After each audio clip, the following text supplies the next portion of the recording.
Жамбыл Жабаев елімнің қыздарына. Танадай көзі жайнаған, талпына қанат талмаған. Қуанышты қыздарым, беті қызыл алмадан. Алтын кірпік айқабақ, жамалы жарқын айнадан. Жүрегі қызыл Кремль, жұлдызындай ойнаған. Көкте болса көгінде, жерде болса жерінде. Қолға алғанын қопарып, құлшына жеңбей қоймаған.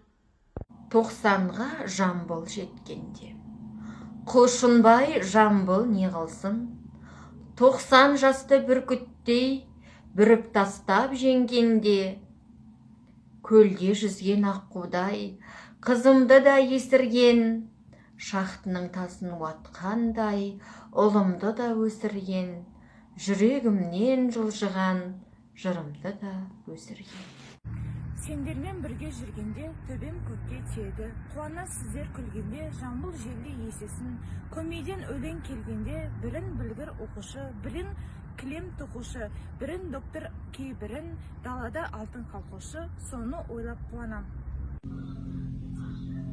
Отан үшін, ел үшін, толқыны күміс көл үшін, шөбі шүйгін жер үшін, отанды күндей күлдірген қыздарым гүлдей жайнаңдар. Еңбекке іске таймаңдар, сендер де бір әскерсіз, ел шетіне жау келсе, жай тасындай қайнаңдар.